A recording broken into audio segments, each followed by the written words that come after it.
Salut la famille, enfin ma chaîne sort du confinement, donc me voici de retour avec une vidéo qui va vous expliquer comment l'alimentation influence notre comportement. Tout a commencé il y a 2 ans environ, donc c'était en septembre 2018. J'ai appris un échec inattendu qui compromettait fortement mon avenir. Bien sûr, j'étais désemparée et je ne savais franchement pas quoi faire face à cela parce que j'avais basé tous les plans de la suite de ma vie sur la réussite du projet que j'avais entamé. Et donc, une fois qu'on m'a appris que en fait, ça n'irait pas, donc j'étais complètement désemparée. Donc, j'ai décidé en fait de prendre du recul sur la situation et d'aller m'isoler dans un monastère pendant quelques temps. Pendant mon séjour, en fait, je souhaitais simplement nettoyer mon corps et mon esprit afin de remettre mes idées au clair. J'étais en fait sans domicile fixe, donc il me fallait un logement. J'étais sans travail, il fallait que je trouve un travail. J'étais sans argent, donc le travail devait résoudre ce problème. Et il me fallait une voiture et surtout il me fallait un permis de conduire. En fait, j'étais complètement sans ressources et il fallait en fait que je puisse remettre ma vie en ordre. Le calme du monastère était propice pour une réflexion profonde afin d'amener une solution à chacun de mes problèmes. En quelques jours, j'ai pu faire un travail sur moi et donc j'ai pu accepter en fait la situation et je laissais en fait mon intuition me guider vers des solutions épanouissantes pour que je puisse continuer à avancer au-delà de cet échec.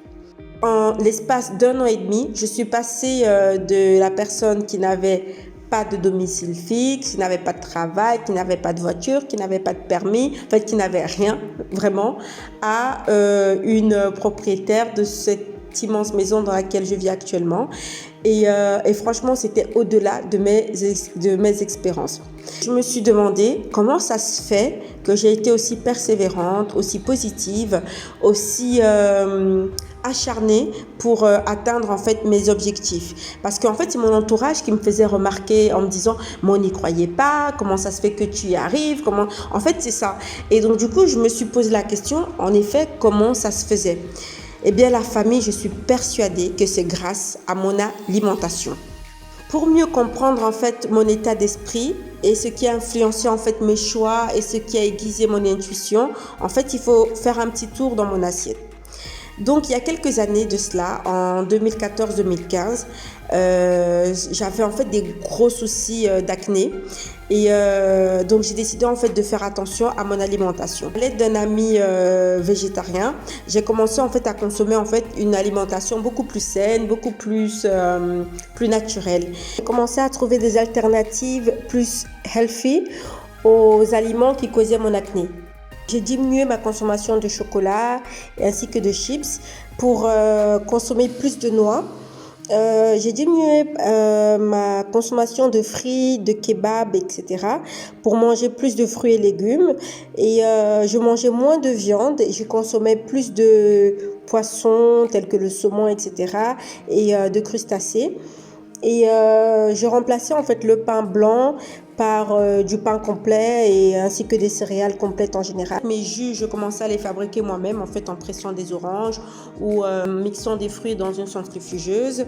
Sans le savoir en fait, je consommais une alimentation qui permettait à mon cerveau de fonctionner au maximum de ses capacités. Nous savons tous que c'est le cerveau qui gère nos émotions et notre humeur et ainsi que notre motivation, nos angoisses, etc. Donc un cerveau qui est bien nourri et qui n'est pas carencé en micronutriments, en fait c'est un cerveau qui aura tendance en fait à avoir une humeur stable. Les études ont démontré que la chimie de notre cerveau varie en fonction des aliments qu'on va lui soumettre.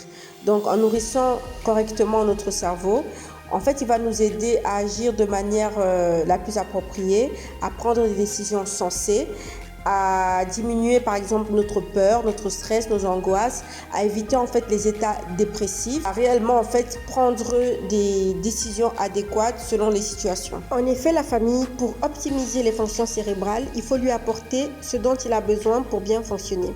En l'occurrence, il a besoin de glucides ou alors sucre, et il faut privilégier justement les sucres lents, parce que c'est le carburant du cerveau en fait, le sucre, et donc il ne sait pas stocker ce sucre là. Il faut lui apporter de manière exogène en consommant de préférence des sucres lents qui vont provenir des céréales comme le boulgour, le quinoa. Il faut privilégier un apport en protéines pour le bon fonctionnement du cerveau, et ces protéines on va les trouver en général dans les fruits et légumes ainsi que dans la viande avec modération, dans les produits laitiers et dans les œufs. Il faut aussi privilégier un apport en oligo-éléments tels que le fer, le zinc, le magnésium, etc.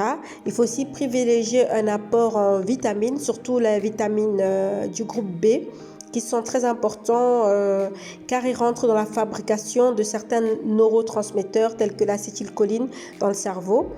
Il faut aussi apporter au cerveau en fait des antioxydants qu'on va trouver en général dans des fruits et légumes, etc. Et donc aussi le cerveau a besoin de beaucoup d'oxygène et d'eau.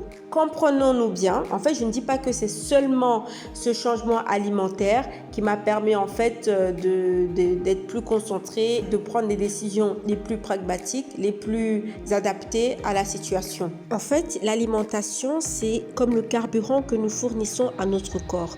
Donc, nous n'allons pas fournir n'importe quel carburant au corps pour qu'il fonctionne bien. Nous allons prendre l'excellium plus. Donc, en fournissant une alimentation propre, saine et variée, nous répondons en fait aux besoins adéquats du corps, nous lui apportons ce dont il a besoin pour fonctionner de manière optimale. Qui dit une bonne alimentation dit une bonne forme physique, une bonne réflexion et une bonne santé. En conclusion, la famille, en mangeant mieux, on pense mieux, on agit mieux et on devient une meilleure version de soi-même.